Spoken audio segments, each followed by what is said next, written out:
আমার শরীরটা আমি অনেক দিন থেকে বলছি যে খুবই খারাপ, কোমরে ব্যথা, জ্বর এবং এসব নিয়েই আমাকে সব কিছু একা করতে হচ্ছে, কারণ আমার বাসায় আমি একজনই মহিলা। তা রাতের জন্য দেখো একটু চিকেন ফ্রাই করছি এবং এই চিকেন ফ্রাই আর কিছু তন্দুর রুটি ভেজে রেখেছি, তোমাদেরকে আমি পিরিচে নিয়ে দেখিয়ে দেবো। চিকেন ফ্রাই করছি। আমরা তিনজন মানুষ, এই তিনজন মানুষের জন্য করছি। দেখো তোমরা, আমি তোমাদেরকে দেখিয়ে দেব। এটা প্রায় মোটামুটি হয়ে এসেছে, সিদ্ধ হয়ে এসেছে।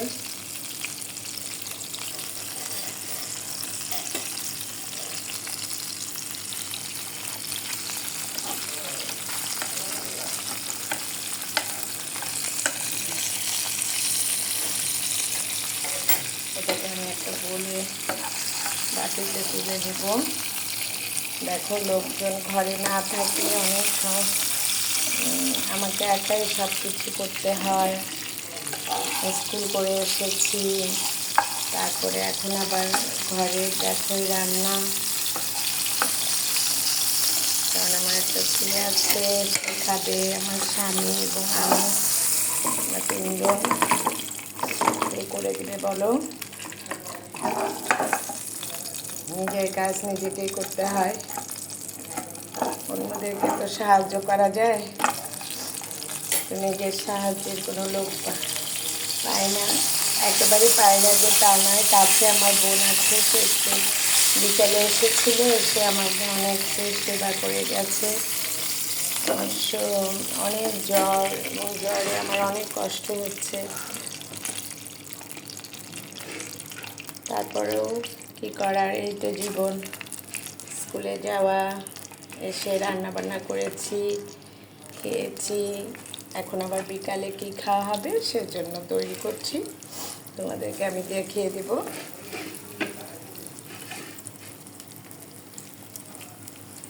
এটা ভাজা হতে থাক।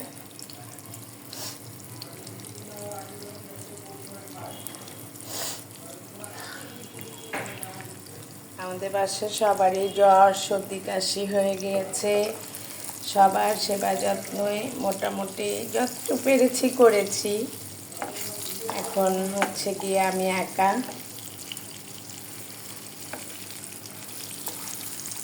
আমি একা না, আমার সাথে ঈশ্বর আছে, এটা আমি বিশ্বাস করি। যখন তুমি অন্যের জন্য করবে, তখন ঈশ্বর তোমার জন্যও করবে। দেখো, এটা লাল লাল করে ভাজা হচ্ছে। ভাজা হয়ে গেলে আমি তোমাদের একটা পিরিচে সার্ভ করে দেখাবো, রুটি। আর এই যে চিকেন ছোটো ছোটো করে কেটে নিয়ে এটাকে আমি বেশি কিছু না, মশলা বাটতে হবে, তো মশলা বাটতে পারিনি। মশলা আমি গুঁড়ো, শুকনো মরিচ, গোলমরিচের গুঁড়ো, তারপরে একটু সয়া সস, লবণ, তারপরে দারচিনি গুঁড়ো, এগুলো দিয়েছি, যেগুলি মানে আমাকে খুব বেশি বদার করবে না, আমাকে কষ্ট দেবে না, কিন্তু আমার রাতের ডিনারটাও হয়ে যাবে, এই জন্য করেছি।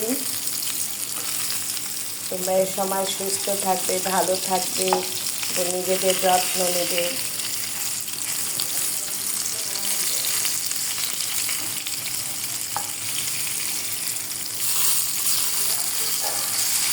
কখনোই আশা করবে না যে তোমাদের পাশে কেউ আছে, কেউ থাকবে, কেউ সবসময় তোমরা থাকবে, কিন্তু তোমাদের পাশে কেউ থাকবে এটা আশা করি না, এটা আমি কখনোই করি না।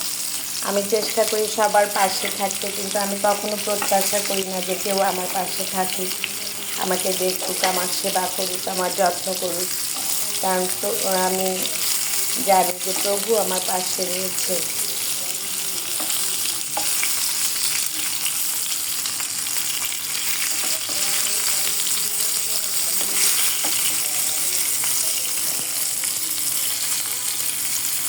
এর আগেও তোমাদেরকে দেখিয়ে দিয়েছি। দেখো, এখানে আমি তুলে রেখেছি, এটাকে একটু গরমে দিয়ে দিলে ভালোভাবে আমরা গরম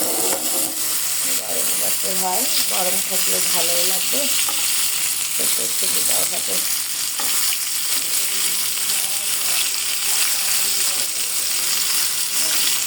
তোমরাও খুব ঝটপট এরকম, যখন তোমাদের শরীর ভালো থাকে না বা কাজ করতে তো সবসময় ইচ্ছে করে না, যারা কাজ করে তারা বোঝে যে সবসময় কাজ করতে ইচ্ছে করে না, একটু সময় ইচ্ছে করে যে কেউ একটু রেঁধে আমাকে দিক, আমি খাই।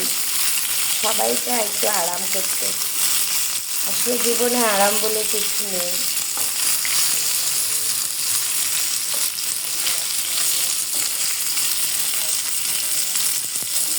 আজকে সকালে অনেক বৃষ্টি পড়েছিল, আমি স্কুলে গিয়েছিলাম। স্কুলে গেলে খুব আমার ভালো লাগে, এখানে আমার অনেক ভালোবাসার মানুষ আছে যারা আমাকে অনেক ভালোবাসে, আমাকে টেক কেয়ার করে।